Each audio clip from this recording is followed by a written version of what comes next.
Welcome to Money Talks, a series of interviews with me, Liam Halligan, Economics and Business Editor of GBNews. In this episode, I talked to Damian McKinney, Global CEO of Stoli Group. Having previously founded and built a global consultancy, McKinney Rogers, Damian's also worked for Diageo and across many industries and continents, with a particular focus on the alcohol industry. A former officer in the Royal Marine Commandos, he has numerous awards for courage and distinguished service. And in this episode, we discuss the rebranding of Stolichnaya, a historic vodka brand dating back to 1948, which was once a standard bearer of Soviet and Russian vodka. So, Damian McKinney, great to have you here on Money Talks. Now, this is what a bottle of Stolichnaya looks like now. I used to live in Russia. It's come a long way, this brand. It's come a very long way from 1938 when the first recipe led to the original Stolichnaya. But really the big breakthrough, if I may, just two things on the bottle. Number one is from 2000 onwards, we became very firmly a Latvian brand.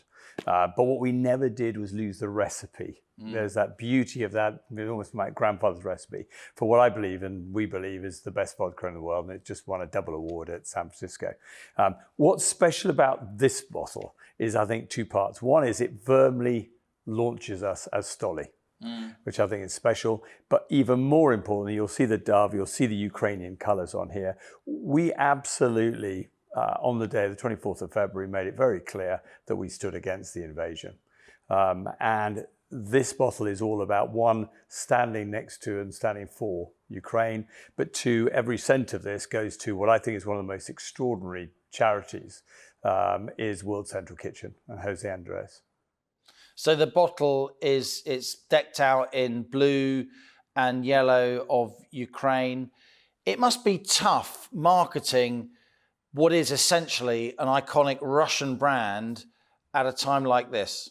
Yeah, it's interesting. I have to say, on the 24th of February, there was clearly a perception of, we were a Russian brand with a Russian product. The great news is truth always comes through. The key is to actually, first of all, establish that, yes, there's Russian heritage, and there is a big debate as to where vodka comes from in the first place, whether it's Poland, Russia, or otherwise. The good news is the recipe stands. I think the second is, and the truth always comes through, is, yes, we were originally in Russia.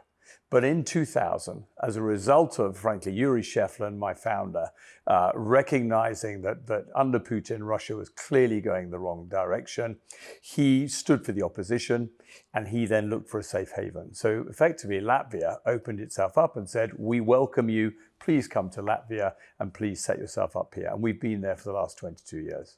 So you grew up in Kenya, you distinguished record of service in the Royal Marines. How did you find yourself in this position where you are effectively running the company behind what is now Stoli? Yeah. Well, the first thing is, how does any role emerge? In September 2020, in the height of the COVID crisis, I'd done quite a lot of work with Diageo and a number of other companies over the years. Huge drinks conglomerate. Yeah. Which I thoroughly enjoyed, and they're all great. It's a great company, and I was heavily involved in Johnny Walker and some of those. So in a funny sort of way, particularly I got involved in Smirnoff. You look at Stoli and you think, now there's a great brand, but will it really ever get its act together? And then all of a sudden, in August 2020, I met Yuri. He said, at the end of half an hour, would you be prepared to join the global CEO? And I suppose you've got to link the Royal Marine Commando background to the time I'd spent, obviously, in the industry, to think, just imagine if we could do that. And I suppose, and I was quoted in the FT as, this reaction, I've got one more mission in me. Why wouldn't I go for it? And that was it. I started on the 1st of October. I've been doing it for now, 18 months, just over 18 months. Massive, inevitable transformation. And, we grew 38% last year in our first year, changed a lot of people, changed a lot of processes. But at the heart of all of this was, how did we wake up this sleeping beauty? Because frankly, she'd gone to sleep. Apart from Ab Fab and all the others, frankly, if you ask my 25-year-old daughter, she had never drunk it. So we'd lost sight of what you do with a great brand. And that's been really the thrust over the last 18 months. It's interesting, isn't it, how certain spirits change their image over the years. You know, you think back to Victorian Britain, you know, gin was called Mother's Ruin. Now people drink gin at Henley and at Ascot and high society. And tell me what you think about the kind of journey of vodka, the perception of vodka. It feels to me that vodka is now a much more sophisticated drink than it was even 10, 20 years ago.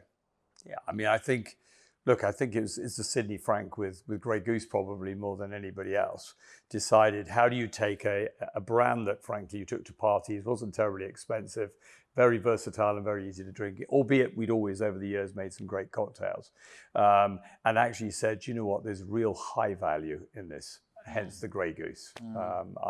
I credit him and a number of others. And Absolute as well was a huge breakthrough for vodka. And Absolute and the sort of clarity associated with that. So I think they definitely did. And I think what always comes down to, though, is what's the story behind the brand in the first place.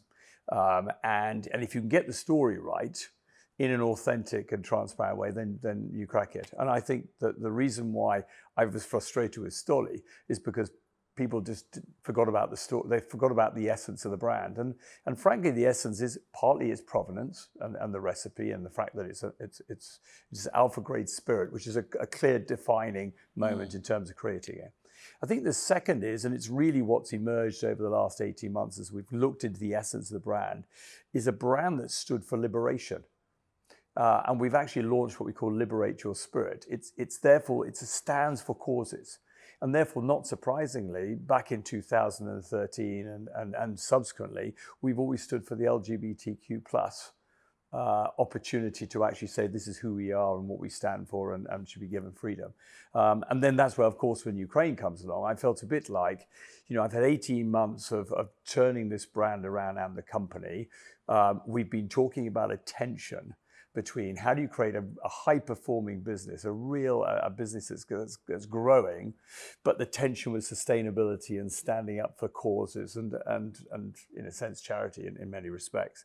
And that's great on a PowerPoint, but suddenly you get faced with a situation like Ukraine and you've got to decide where you stand. Let me take a risk here in this discussion, if I may. I know I'm in the hands of a Royal Marine, and you could kill me with your badge. I'll be gentle. But look, companies now, certainly, you know, big global companies, they're very keen to be associated with certain causes. And I mean, is there a danger in that? You know, somebody just wants to go to a bar and order a great vodka. They don't want to be, quotes, you know, they may think preached at about, you know, what side to take in a conflict between two sovereign countries. They don't want to be preached at about people's sexuality and so on. When do you think corporations are ever going to think, well, maybe we should just tone it down and stick with our knitting? No, I think there's no risk because I think it's the right question. But I think there's two parts in terms of my answer. You see what I'm getting at there? No, I do. But the first thing is I think we have smarter, cleverer consumers than we had in the past, and they do want to know what they're drinking, and where did it come from, and there's a sort of purity to this because that obviously the experience comes from that. But part of that is how's it made. You know, and we talked about fair trade and so forth. So I think we've already got discerning consumers who are looking at the whole value chain, including clearly sustainability and so forth. So I do think there's a big piece about that. But there's a second piece here, which is, do I really want to buy it from a company that, frankly, I can't trust? So we could create a great product.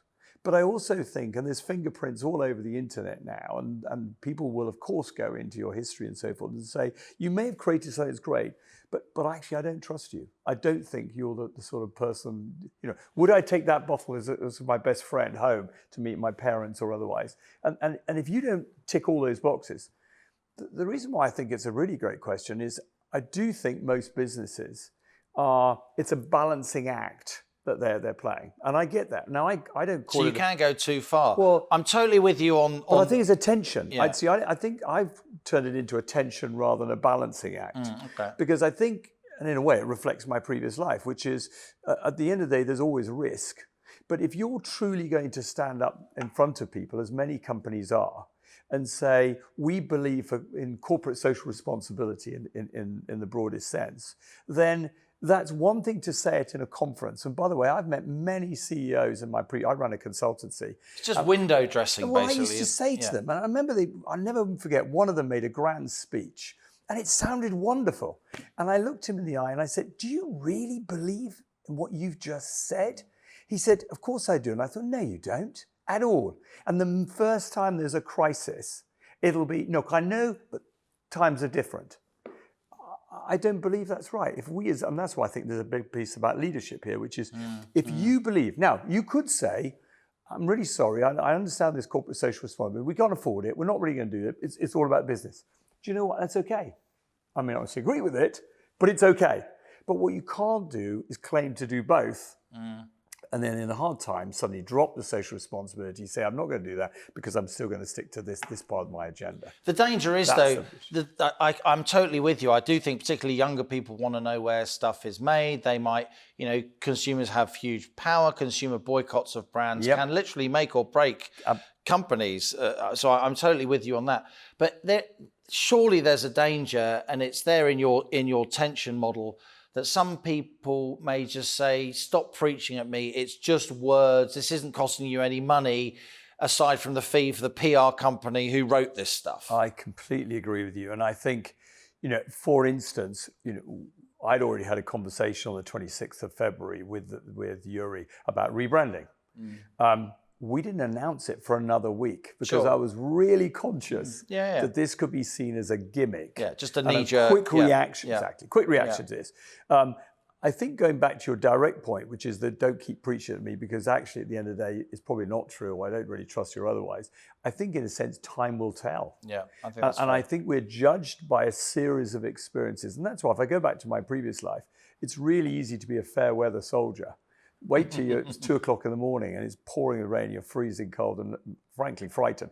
Now let's see whether you still do what you say you're going to do. The fact that you and I are sitting here in London talking about a brand like Stolichnaya, for all the horror, the ghastly situation that currently exists in Ukraine, I think it does point to a bigger truth. And the bigger truth is that Eastern Europe, Central Europe, the former Soviet Union, a place where I've spent a lot of my professional life, and you're obviously hugely interested in it and experienced in it now. It has opened up in our adult lifetime since 89, since 91.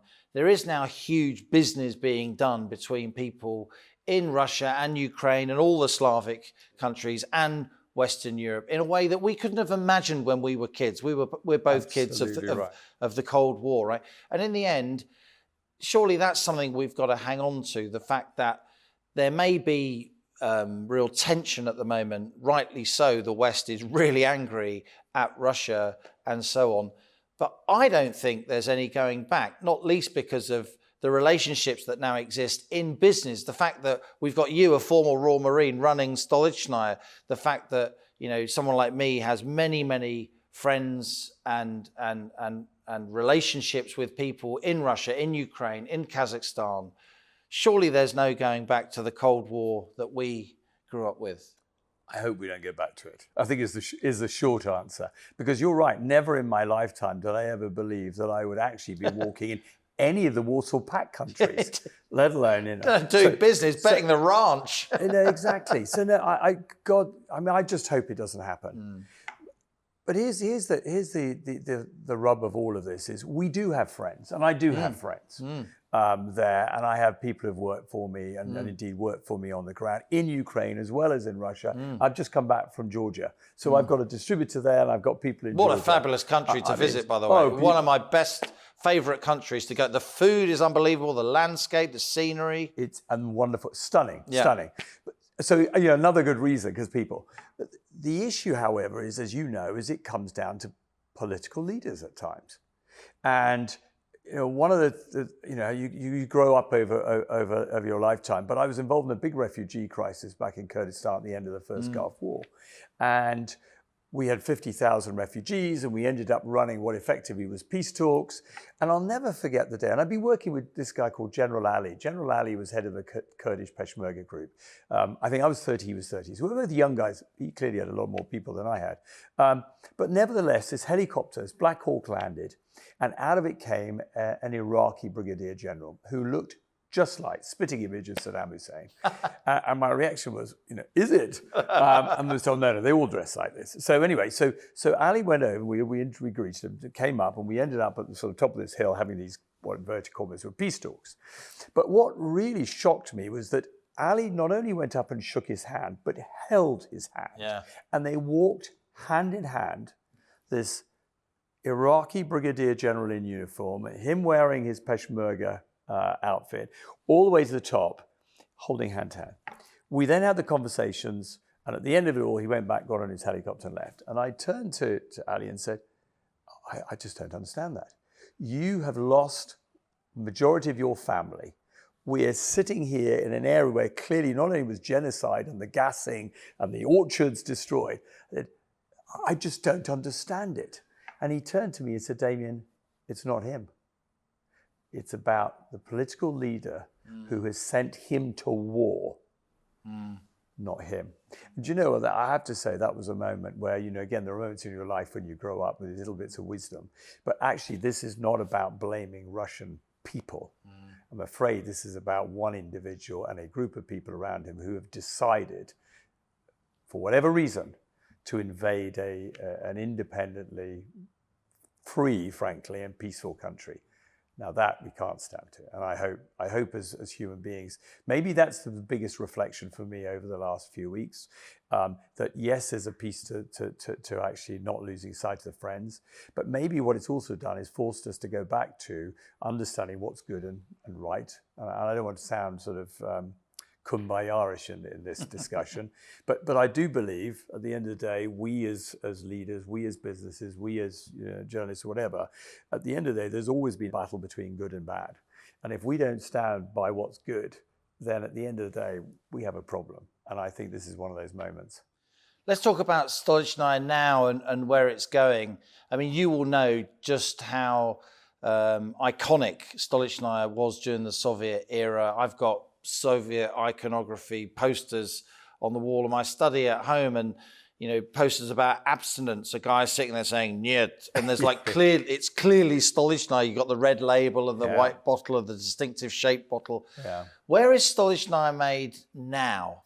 And tell me a little bit about the production process. Yeah, no, that's easy. So first of all, I'm going to ask you to call it Stoli since we're relaunching it, so we can call it that.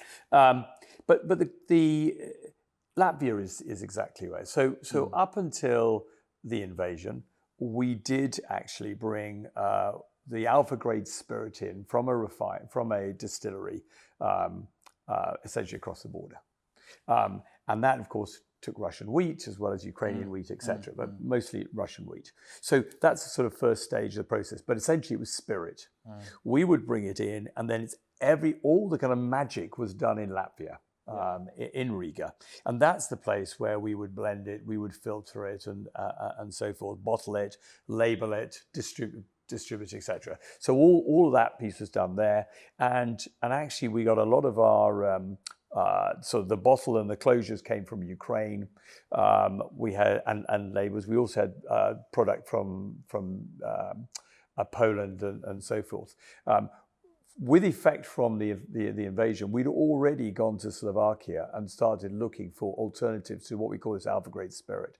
And we'd already started to produce some there. So effectively, what we've simply done is we've said, right, let's go to Slovakia. They'll produce all the alpha grade spirit. The wheat traditionally came from a lot of it from Ukraine, but also Eastern Europe. And then the rest of the production, it continues to be Eastern European / most of it in Latvia. Very, very interesting. I wonder how we're going to drink vodka, Stoli and other vodkas going forward here in the West, because, I mean, I know from my years living in the former Soviet Union, there's a kind of tradition. If we're friends and I go to your apartment and see you and I bring a bottle of vodka, you can't open the bottle of vodka without finishing it. I mean, and that sounds completely ridiculous in the West. What, drink a whole bottle of vodka between two people? But it's worth saying, the way vodka is drunk in Eastern Europe, it doesn't, this would be on a work night. You drink it slowly and you drink it really, really cold, and you eat throughout the process. You constantly eat little pieces of bread, cheese, ham. And if two, big guys like us drank a bottle of vodka over a sort of 4 or 5 hour period with lots of food and stuff, that's kind of okay. I mean, you're not going to drive home, No. but you're not going to fall over. But we don't drink vodka like that here in the West, do we? We drink vodka, we drink it with orange juice and make a screwdriver, or we make cocktails. Do you think we're going to start drinking more vodka neat? What's the kind of vision that you have? That doesn't mean we drink it as shots in a debauched way, but we just to actually really taste it. Because when you live in Eastern Europe and Russia for a while, you do actually start to learn to taste vodka, and it's an interesting taste. Look, I think I love the questions, because if you take rum, for instance, you take cognac, you take most of the ultra premiums, most people talk about this idea of sipping. Scotch is more whiskey. Quaffing. So in a sense, so I think what's happened. Look, I'm going to see. We'll have cocktails. Yeah, of course we'll have cocktails. And part of the reason to be cocktails is because it is such an extraordinarily versatile mixture. Indeed. And it makes a great cocktail. So we'll continue to do that. But it's a great point, and particularly, I've just come back from Georgia, where everybody makes a little speech. Yeah, and you have and you walk your way shot. around, and a tiny little shot, and at the end of the speech, everybody is giving the health of the individuals, etc. Look, there are people who are. I think we're going to go back to sipping. I do. I mean, we've got a brand called Elite, and I'll be honest with you, I was not a great sipper of vodka. You obviously have much more experience than I had. But once it's a bit like wine or champagne or anything else. Once you've tasted something that's really amazing, that's right. Then you will sip it and you will enjoy it. What I'd hate us to do is go down the shot. Yeah. Syndrome. That's not what I'm talking about at all. I know, but I would hate anybody to think that, because I came from Kenya, and I was shocked when I first came to England that people went out and they just got blitzed, as they would say, and apparently that's perfectly normal. Honestly, now I'm not saying that people aren't going to celebrate the extreme, but I hate to encourage that culture. But I think the idea of discerning what is something that tastes amazing, I see no reason why we shan't do that. And ultimately, a martini, the purest sense, is just neat vodka. Or neat gin, but neat vodka in our case. Well, it's an iconic brand. I will call it Stoli, of course. Thank you. All the best of luck to you with it, Damian. And what a fabulous bottle. And the very best of luck with the business. Thank you. Thanks for the opportunity to talk. Thanks a lot for listening to Money Talks with me, Liam Halligan, Economics and Business Editor of GBNews. If you've enjoyed this episode, then please leave a rating or review on Apple Podcasts, YouTube, or wherever you're listening. Do subscribe to this podcast, and also check out my daily television show, On the Money, at 1 p.m. Monday to Friday on GB News or via the GB News app. GB News, Britain's news channel.